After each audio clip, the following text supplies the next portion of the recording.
오늘 우리에게 주시는 하나님의 말씀은 출애굽기 15장 22절로 27절까지 말씀입니다. 모세가 홍해에서 이스라엘을 인도하며 그들이 나와서 수르 광야로 들어가서 거기서 사흘길을 걸었으나 물을 얻지 못하고 마라에 이르렀더니 그곳 물이 써서 마시지 못하겠으므로 그 이름을 마라라 하였더라. 백성이 모세에게 원망하여 이르되 우리가 무엇을 마실까 하매 모세가 여호와께 부르짖었더니 여호와께서 그에게 한 나무를 가리키시니 그가 물에 던지니 물이 달게 되었더라. 거기서 여호와께서 그들을 위하여 법도와 율례를 정하시고 그들을 시험하실세 이르시되 너희가 너희 하나님 여호와의 말을 들어 순종하고 내가 보기에 의를 행하며 내 계명에 귀를 기울이며 내 모든 규례를 지키면 내가 애굽 사람에게 내린 모든 질병 중 하나도 너희에게 내리지 아니하리니 나는 너희를 치료하는 여호와임이라. 그들이 엘림에 이르니 거기에 물샘 12과 종려나무 70그루가 있는지라. 거기서 그들이 그 물 곁에 장막을 치니라. 아멘. 오늘은 함께 읽은 또 들은 말씀을 중심으로 올바른 선택, 놀라운 축복에 대하여 함께 생각해 보고자 합니다. 종교를 구분짓는 여러 가지 명칭들이 있습니다. 그것은 크게 종파가 있고 교파가 있고 교단이 있습니다. 먼저 종파는 여러 종교를 구분짓는 명칭이지요. 기독교, 이슬람교, 불교, 천주교 같은 종교를 구분할 때 쓰는 명칭이 바로 종파입니다. 그리고 교파가 있습니다. 교파는 기독교 안에서도 장로교, 감리교, 성결교, 오순절과 같이 소속된 교파를 구분지을 때 쓰는 명칭이 바로 교파입니다. 또한 교단이 있습니다. 교단은 장로교 안에서 통합, 합동, 개혁, 합신과 같이 소속된 교단을 구분지을 때 쓰는 명칭이 바로 교단입니다. 그러면 우리 21세기 지구촌 교회가 속해 있는 곳은 어디일까요? 우리 교회는 종파로는 기독교에 속하고 교파로는 대한예수교 장로회에 속하며 교단으로는 합신에 속하는 그런 교회입니다. 오늘 제가 이런 구분을 짓는 것은 같은 종파인 기독교 안에 속하면서도 교파가 서로 다른 장로교와 감리교의 차이점에 대해서 먼저 말씀드리고자 하는 것입니다. 존 칼빈에 의해 창시된 장로교와 요한 웨슬리에 의해 창시된 감리교는 여러 가지 면에서 신학적인 차이점을 가지고 있습니다. 그 중에서도 장로교가 하나님의 주권을 강조한다면 감리교는 인간의 자유의지를 강조하는 교파입니다.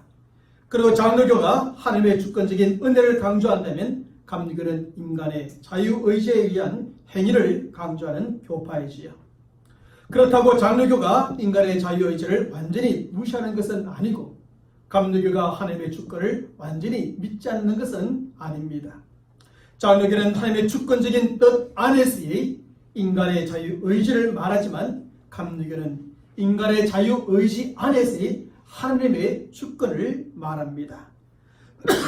그러므로 장로교에서는 하나님의 주권적인 뜻에 의해 인간의 자유의지가 결정된다고 믿습니다. 하지만 감리교에서는 인간의 자유의지에 따라서 하나님의 뜻이 결정된다고 그렇게 믿고 있는 것입니다. 사실 성경은 인간의 운명이 그의 자유의지에 의한 선택으로 결정되는 것이 아니라 바로 하나님의 주권적인 선택과 뜻에 따라 결정된다고 잘 가르쳐주고 있습니다. 그러므로 모든 것에 있어서 인간의 자유의지보다는 하나님의 주권적인 선택과 뜻이 항상 선행되어지는 것입니다. 그럼에도 불구하고 성경은 하나님의 주권적인 뜻 안에서의 인간의 자유의지를 또한 충분히 허용을 해주고 있는 것입니다. 사람이 이것이냐 저것 중에 하늘을 스스로 선택하며 살아가는 그 권한을 특권을 주신 것입니다. 그러므로 사람이 무엇을 선택하며 살아가는가라고 하는 것은 그의 삶에 있어서 대단히 중요한 문제입니다. 그리고 사람의 그 선택이 하나님의 주권적인 뜻 안에서의 선택이 될 때 그것이 하나님의 뜻을 이루고 복된 결말을 보게 되는 선택이 되어지는 것이죠. 그러므로 우리 각자가 뭔가를 선택해야 될 문제 앞에 직면하게 되었을 때 우리는 먼저 하나님의 뜻을 구하고 그 뜻 안에서 올바른 선택을 하기 위해 최선을 다해야 하는 것입니다. 그저 상황이 일하니까 형편이 일하니까 그렇게 해서 나의 형편과 상의에 따라 내 생각에 따라 선택하는 것이 아니라 정말 하나님께서 원하시는 것이 무엇인지, 하나님께서 기뻐하시는 것이 무엇인지, 하나님 지금 상황에서 나에게 바라는 것이 무엇인가를 구하고 그것을 분별하고 난 다음에 선택을 해야 하는 것입니다. 덴마크의 실존주의 철학자 키에로케고르는 인간은 항상 이것이냐 저것이냐 하는 선택의 중간 지점에서 하나를 선택하며 살아가는 존재라고 그래서 그렇게 말했던 겁니다. 그렇습니다. 실제로 사람은 살아가면서 수없이 많은 선택의 문제에 직면하게 되고 그때마다 어느 한 가지를 선택해야 될 때가 오는 것입니다. 이 길이냐 아니면 저 길이냐, 이것을 할 것이냐 아니면 저것을 할 것이냐, 갈 것이냐 말 것이냐, 우리는 선택의 기로에 항상 서게 되는 것입니다. 우리는 이 길과 저 길 모두를 다 걸어갈 수 없을 때가 참 많습니다. 우리는 이것도 할 수 있고 저것도 할 수 없을 때가 참 많이 있습니다. 둘 중에 한 가지를 반드시 선택해야만 될 때가 오는 것입니다.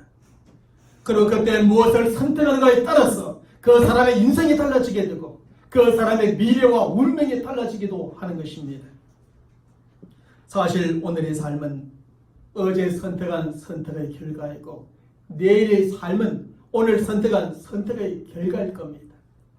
그러므로 우리가 어제 무엇을 선택했는가에 따라서 오늘 우리의 삶이 달라지게 되는 것이며 오늘 우리가 무엇을 선택하는가에 따라서 내일 우리의 삶이 달라질 수밖에 없는 겁니다. 어떤 상품의 광고에서 순간의 선택이 10년을 좌우한다고 말했지만 우리의 인생에 있어서 오늘 무엇을 선택하는가에 따라서 전 인생과 영원을 좌우하기도 하는 것입니다. 그러므로 우리는 살아가면서 수많은 선택의 순간에 직면할 때마다 올바른 선택을 하며 살아가야 합니다. 그때마다 우리는 먼저 하나님의 뜻을 구하고 하나님의 뜻 안에서 올바른 선택을 하며 살아가야 합니다. 그래야 그것이 하나님의 뜻을 이루는 선택이 되고 복된 결말을 보며 놀라운 축복이 따르는 선택이 될 줄로 믿습니다. 사랑하는 성도 여러분, 이스라엘 백성들은 하나님의 기적적인 역사와 모세의 인도를 따라 출애굽하였고 홍해도 기적적으로 건넜습니다. 그리고 오늘 본문의 말씀에 보이는 홍해에서부터 수르 강야로 들어가 사흘 길을 걸어갔습니다. 그런데 모세와 이스라엘 백성들이 사흘 길을 걸어오는 동안에 저들의 애굽에서 가져온 물이 바닥났고 메마른 강야에서 3번 찾을 길이 없었습니다. 그래서 이스라엘 백성들은 목마름과 갈증으로 큰 어려움과 당장 죽을 것만 같은 지경에 처하게 된 것입니다.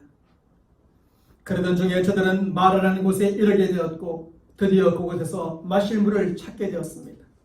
하지만 이렇게 애써 찾은 물을 보니 그 물이 있어서 마실 수가 없는 것이었습니다. 물을 찾지 못했더라면 몰라도 물을 찾고도 마실 수 없으니 저들은 더욱더 미칠 지경에 처하게 되었습니다. 사랑하는 여러분, 오늘 본문의 말씀은 바로 이러한 상황에 대해서 말해줍니다. 그 이런 상황 속에서 모세와 이스라엘 백성들이 어떤 선택을 했는가에 대해서 말해주고 있는 것입니다. 오늘 본문의 말씀에 보면 저들은 똑같은 상황 속에 처해 있으면서도 서로 다른 선택을 하게 됩니다. 그리고 우리는 저들의 선택을 통해서 우리가 무엇을 선택하며 어떻게 살아가야 되는지에 대해서 배우게 되는 것입니다. 그러면 우리는 무엇을 선택하며 어떻게 살아가야 할까요? 첫째로 우리는 원망보다 기도를 선택하고 기도하며 살아가야 합니다. 사실 무슨 일이 내 생각대로 안 되고 계획대로 안 될 때 제일 먼저 쉽게 할 수 있는 것이 바로 원망과 불평이지요. 이것은 일반적인 사람들의 모습입니다. 무슨 일이 왜 이렇게 생각대로 되지 않는 거야? 왜 나에게는 일들이 계획대로 되지 않는 거야? 하며 자신을 원망하고 다른 사람들을 원망하며 믿는 사람들은 하나님을 원망하기도 하는 것입니다. 오늘 본문의 말씀에 등장하고 있는 이스라엘 백성들도 결코 예외는 아니었습니다. 이스라엘 백성들이 마라의 쓴물을 만났을 때 저들에겐 두 가지 선택의 길이 있었지요. 하나는 하나님을 향하여 원망하는 것이었고 다른 하나는 하나님을 향하여 기도하는 것이었습니다. 그런데 이스라엘 백성들은 무엇을 선택하였습니까? 오늘 보면 24절의 말씀을 보십시오. 성경은 저들이 물을 얻지 못하고 얻은 물조차 써서 마시지 못하자 모세를 대하여 원망하였다고 기록해주고 있습니다. 저들은 바로 원망의 길을 선택하였던 것입니다. 그래서 저들의 원망은 단순히 모세를 향한 원망이 아니라 결국 하나님을 향한 원망이었던 것입니다.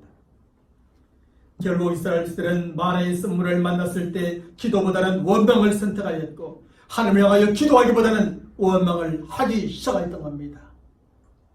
바로 이것이 이스라엘 백성들의 첫 번째 잘못된 선택이었습니다.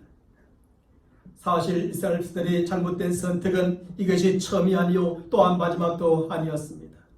지금까지 저들은 수없이 원망하고 불평하며 강야의 길을 걸어갔고 이후로도 끊임없이 원망하고 불평하며 강야의 길을 걸어가게 됩니다. 저들의 입에는 언제나 원망과 불평이 붙어 다녔습니다. 그래서 저들의 입에서는 원망과 불평이 마치 습관처럼 튀어나왔습니다. 사람들을 가만히 보면 원망과 불평이 습관처럼 하는 사람들이 있습니다. 제 대학 친구 가운데 반모모라고 하는 친구가 있는데 그 친구의 별명이 무엇이었는가 하면 반불만이었습니다. 교수님이 말해도 불만이 많고 친구들이 말해도 불만이 많고 축구하다가도 얼마나 불만이 많은지 그 중간에 공에 가면 크게 궁시렁궁시렁 말도 많고 꼭 싸움이 납니다. 그 친구에게 있어서의 원망과 불평, 이 불만은 습관처럼 되어 있는 겁니다. 그 사람들은 무슨 일을 당해도 입에서 나오는 것은 원망이요, 불평이요, 불만입니다. 애굽의 이스라엘 백성들도 마찬가지였습니다. 애굽에서는 모세와 아론을 저들은 원망했습니다. 홍해 바다 앞에서도 오늘 본문의 말씀에서도 디비라에서도 가나안 땅 앞에서도 계속하여 모세와 하늘을 향하여 원망과 불평을 쏟아 놓았습니다. 그러다가 하나님께 수많은 심판과 징계를 저들은 받게 되지요. 이런 사실을 너무나 잘 알고 있었던 바울은 고린도전서 10장 10절의 말씀에서 이렇게 우리에게도 경고해 주고 있습니다. 우리 함께 읽어보겠습니다. 저희 중에 어떤 이들이 원망하다가 멸망시키는 자에게 멸망하였나니 너희는 저희와 같이 원망하지 말라. 과거 이스라엘의 강야 생활을 바울이 돌아오면서 저들의 강야기는 원망을 기대했고 원망하다가 하나님 앞에 징계를 받고 하나님 앞에서 멸망을 당하기도 하였음을 경고해주고 있는 겁니다. 사랑스러운 하지만 모세는 어떻게 하였습니까? 모세는 오늘 본문 25절의 말씀에서 모세가 여호와께 부르짖었더니라고 성경은 기록해주고 있습니다. 모세는 이스라엘 백성을 향하여 원망하기보다 하나님을 향하여 오히려 기도하였다는 것입니다. 그는 원망을 선택하기보다 바로 기도하는 것을 선택하였다는 것입니다. 사실 이스라엘들이 그를 향하여 원망의 소리를 하였을 때 모세의 마음이 어떠했겠습니까? 그는 마음에서부터 화가 나지 않았겠습니까? 그래서 그도 이스라엘들을 향하여 원망하고 싶지 않았겠습니까? 하지만 모세는 이스라엘들의 불평과 원망의 소리에도 저들에게 단 한마디 말도 하지 않습니다. 화를 내지도 않고 원망의 말도 하지 않습니다. 그는 오직 하나님을 향하여 부르짖어 기도할 뿐이었습니다. 그러자 하나님께서는 모세의 부르짖는 기도를 들으시고 저들이 당한 어려움과 문제를 해결해 주십니다. 하나님은 마라의 쓴물을 단물로 변화시켜 주셨지요. 그래서 저들로 그 물을 마시게 하셨습니다. 사랑하는 성도 여러분, 우리의 삶에도 마라의 쓴물과 같은 문제와 어려움이 닥쳐올 때가 있고 그때 우리에게도 두 가지의 선택의 길이 있음을 잊지 마시길 바랍니다. 그 길은 바로 원망과 기도의 길입니다. 그때 우리는 원망을 선택할 수 있고 기도를 선택하며 나아갈 수 있습니다. 그러나 우리가 분명히 알아야 할 것은 그때 우리가 원망을 선택한다고 그 원망이 우리의 그 모든 문제를 해결해 주지는 못한다는 겁니다. 그때 우리가 불평을 선택하며 나간다 할지라도 그 불평이 우리의 어려움을 극복하게 하지는 못한다는 겁니다. 여러분, 원망하고 불평한다고 문제가 해결되고 어려움이 해결되겠습니까? 결코 그렇지 않습니다. 오히려 원망하고 불평하면 문제와 어려움이 더 꼬이게 되고 더 큰 어려움으로 닥쳐오게 됩니다. 원망과 불평은 결국 우리를 하나님의 심판과 멸망의 길로 인도하는 첩경이 될 뿐인 겁니다. 하지만 기도는 선물과 같은 삶의 문제와 어려움을 해결하는 열쇠가 됩니다. 기도는 우리에게 닥쳐온 문제를 해결해주고 어려움을 극복하게 하는 하나님의 능력이 되는 겁니다. 왜 그렇습니까? 기도하면 하나님께서 역사하시기 때문입니다. 기도하면 하나님께서 문제를 해결해 주시고 기도하면 하나님께서 어려움을 극복할 수 있도록 도와주시기 때문입니다. 기도하면 모세와 이스라엘들에게 그렇게 하셨던 것처럼 하나님께서 썸물조차도 단물로 바꾸시는 역사를 이루어 주시기 때문입니다. 그러므로 우리는 우리 앞에 어떤 문제와 어려움이 닥쳐올 때 이스라엘 백성들처럼 원망을 선택하지 말아야 합니다. 오히려 모세처럼 기도를 선택하고 기도하며 그 문제와 어려움을 직면해 나가는 성도들이 되어야 합니다. 우리가 원망과 불평보다 기도를 선택하고 기도하며 나갈 때 그 원망과 불평이 사라지고 문제는 해결되며 어려움은 극복될 줄로 믿습니다. 기도를 통해 마라의 쓴물이 단물이 되었던 것처럼 우리의 쓴물 인생도 단물 인생으로 바꾸어질 줄로 믿습니다. 둘째로 순종보다 불순종보다 순종을 선택하고 순종하며 살아야 합니다. 성경은 오늘 본문 25절의 말씀에서 여호와께서 그들을 위하여 법도와 율을 정하시고 그들을 시험하실세라고 기록해주고 있습니다. 그리고 신명기 8장 22절의 말씀에서는 내 하나님 여호와께서 이 40년 동안에 너로 강야의 길을 걷게 하신 것을 기억하라. 이는 너를 낮추시며 너를 시험하사 내 마음이 어떠한지 그 명령을 지키는지 아니 지키는지 알려 하심이라고 기록해주고 있습니다. 결국 이스라엘 백성들에게 강야의 길은 하나님께서 저들을 시험하시는 시험 기간이었고 강야에서 주어진 모든 상황은 바로 하나님께서 주시는 시험의 문제였던 겁니다.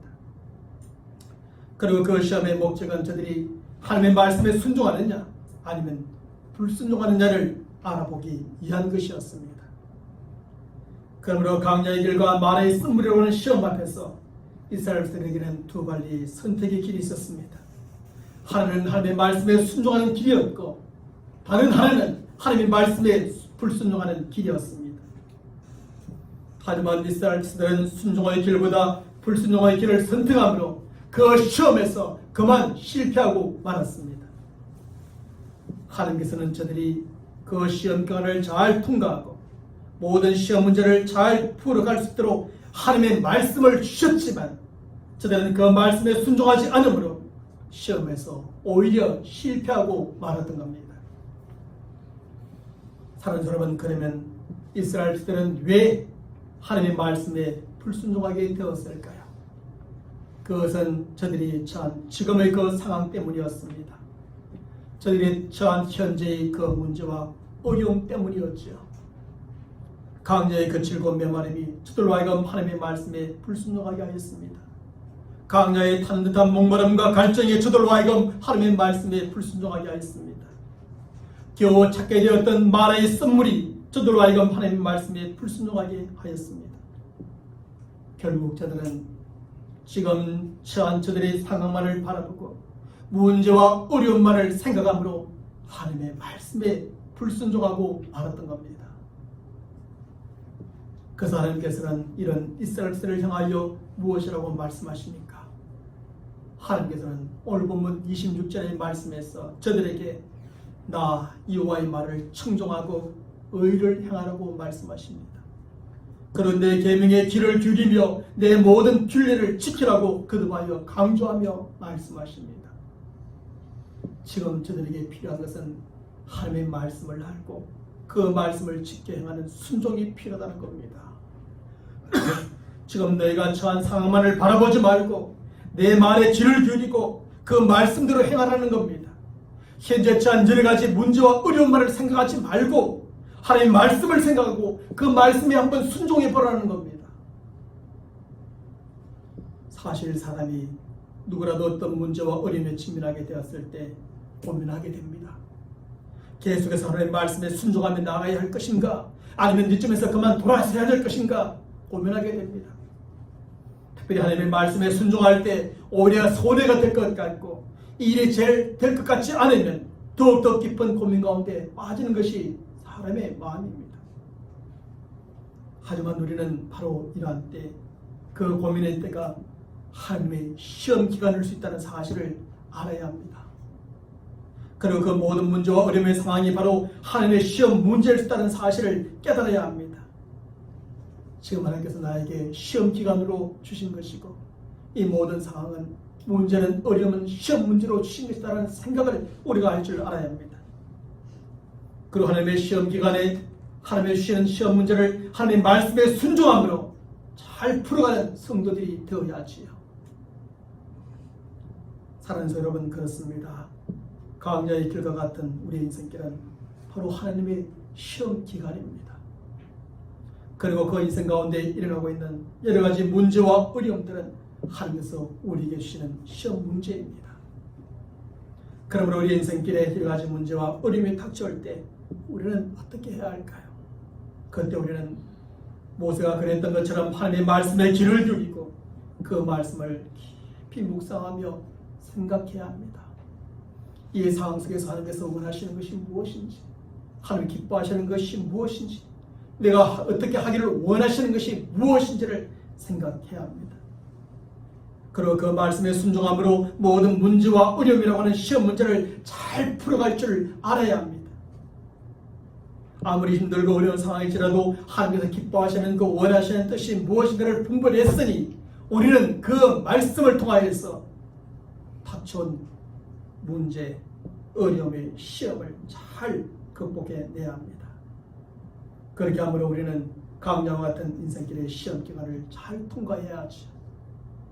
그리고 그 위에 선물을 단물로 바꾸시는 하나님의 축복을 얻고 누리는 우리 성도들이 되어야 할 줄로 믿습니다. 마지막 세 번째로, 포기보다는 인내를 선택하고 인내하며 살아야 합니다. 마라의 선물과 같은 문제와 어려움을 만났을 때 우리가 선택할 수 있는 또 다른 두 갈래의 길이 있습니다. 그것은 저기서 그만 포기할 것인가, 아니면 힘들지만 끝까지 인내하며 나아갈 것인가 하는 두 갈래의 길입니다. 그런데 사람들을 보면 어떤 문제나 어려움을 만났을 때 그만 포기를 선택하고 쉽게 포기하는 사람들이 있습니다. 하지만 어떤 사람들은 포기보다 인내를 선택하고 참음으로 끝까지 나아가는 사람들이 있습니다. 그런데 오늘 본문의 말씀에 등장하고 있는 이 사람들은 바로 전자에 속하는 사람들이었습니다. 이스라엘들은 저들이 만난 마라의 선물로 인하여 포기를 선택하고 쉽게 그만둔 사람들이었습니다. 저들이 계속 전진해 나가야 될 길을 포기하고 원망과 불평 가운데 빠지고 만 겁니다. 저들은 하나님의 말씀에 대한 순종의 길을 포기하고 그만 불순종의 길을 선택하고 만 것입니다. 사실 저들에게 마라의 선물은 쉽게 포기할 것이 아니라 조금만 더 참고 인내하며 나아가야 될 것이었습니다. 저들이 조금만 더 참고 인내하면서 원망과 불평보다 기도하고 불순종보다 순종하며 나아갔더라면 곧 해결될 문제였습니다. 실제로 오늘 보면 27절의 말씀에서 성경은 말합니다. 그들이 엘림에 이르니 거기에 물샘 12과 종려 70주가 있는지라 라고 말합니다. 우리가 믿고 섬기는 하나님은 모든 것을 미리 예비해 두고 계시는 여호와 이레의 하나님이십니다. 하나님께서는 이스라엘들을 위해서 엘림의 12 물샘 12과 종려나무 70주를 미리 예비해 두신 것입니다. 강야의 길을 걸어온 이스라엘들이 충분히 마시고 편히 쉴 수 있는 충분한 물과 시원한 나무 그늘을 미리 예비해 두셨습니다. 그리고 하나님께서는 이스라엘들이 모든 것이 충분하게 예비되어 있는 엘림까지 오기만을 기다리고 계신 것입니다. 그러므로 이스라엘들이 그곳까지 가기만 하면 그곳에 예비되어져 있는 그 모든 것을 마음껏 누릴 수 있는 것이었습니다. 게다가 마라에서 엘림까지 거리는 불과 얼마 되지도 않습니다. 그동안 이스라엘들이 홍해를 건너서 이 마라까지 걸어온 길은 무려 170km나 되었습니다. 하지만 지금의 마라에서 엘림까지의 거리는 겨우 16km에 불과한 짧은 거리입니다. 그러므로 이스라엘들이 조금만 더 참고 인내함으로 전진하였다면 저들은 엘림에 금방 도착하게 되었을 것입니다. 그리고 그곳에서 저들은 하나님께서 미리 예비해 두신 풍성한 축복을 마음껏 누릴 수 있었을 것입니다. 저들은 그곳에서 시원한 물을 충분히 마시고 한동안 편히 쉴 수도 있었을 것입니다. 하지만 저들은 마라의 물 앞에서 그만 포기를 선택하였고 포기함으로 하나님을 원망하였으며 하나님의 말씀에 불순종하고 말았습니다. 사랑하는 여러분, 이 시점에서 반드시 우리 모두가 기억하시길 바랍니다. 하나님께서 예비해 두신 엘림의 모든 축복은 포기하고 멈춰서는 사람들에게는 결코 임하지 않는다는 사실 말입니다. 포기를 포기하고 오직 인내함으로 엘림을 향해 나아가는 사람들에게만 하나님께서 예비하신 그 축복이 임하게 되는 것입니다. 그러므로 마라의 쓴물과 같은 삶의 문제와 어려움 앞에서도 우리 모두는 결코 포기를 선택하지 말아야 합니다. 포기를 선택하기보다는 인내를 선택하고 인내함으로 한 걸음씩 전진해 나가야 합니다. 지금까지 170km를 참고 인내하며 걸어왔다면 앞으로 16km만 더 참고 인내함으로 걸어가기만 하면 됩니다. 그러면 여호와 이레의 하나님께서 우리 각자에게 꼭 필요한 엘림의 축복을 예비해 주시고 계심을 그곳에서 발견하게 될 겁니다. 그리고 그곳에서 시원한 물을 마음껏 마시며 편히 쉬는 날이 오게 될 줄로 믿습니다. 우리는 내일을 알 수 없습니다. 일주일 후 한 달 후를 알 수 없습니다. 그러나 하나님은 우리 인생 가운데 모든 것을 아시며 우리 인생을 걸음걸음 걸어가는 그 길 가운데 필요한 것들을 다 미리 예배해 두십니다. 그리고 하나님은 기다리십니다. 너희들이 믿음으로 이곳까지 오기만을 기다리십니다. 오기만 하면 그곳에서 하나님이 예비하신 것을 풍성히 누릴 수 있도록 말입니다. 지금 우리 모두가 힘듦과 어려움 속에 문제와 우리를 두렵게 하는 일들 가운데 빠져 있으니까 그 가운데 너무나 빨리 판단하고 너무 쉽게 결론 내리지 마시길 바랍니다. 모든 일에 너무나 성급하게 포기하지 마시고 조금 더 참고 인내해 보시길 바랍니다. 조금만 더 참고 인내하며 나아가면 하나님이 예비하신 그곳에 도달하는데 그만 그곳까지 나아가기 전에 인내를 포기하고 그리고 참음을 포기하면 그곳에 이를 수도 그곳에 없는 것을 얻고 누릴 수도 없습니다. 우리가 조금만 더 참으면서 전진한다면 하나님께서 우리를 위해 예비해 두신 목적지에 반드시 도착하게 될 줄로 믿습니다. 우리가 조금만 더 인내하면서 전진한다면 그곳 엘림에서의 놀라운 축복을 우리 또한 얻고 누리게 될 줄로 믿습니다. 우리의 썸물 인생은 단물 인생으로 바뀔 것이요 시원한 물을 마실 것이며 편안한 쉼을 얻게 되는 날이 올 겁니다. 우리의 약한 몸은 강하게 될 것이요 우리 가정은 행복하게 될 것이며 우리 자녀들까지도 그 모든 축복을 얻고 누리며 사는 인생이 될 줄로 확신합니다. 우리 모두가 이런 믿음으로 우리 인생길을 걸어가시고 그 인생의 길에서 승리하는 하나님의 사람들이 되시기를 간절히 축원합니다.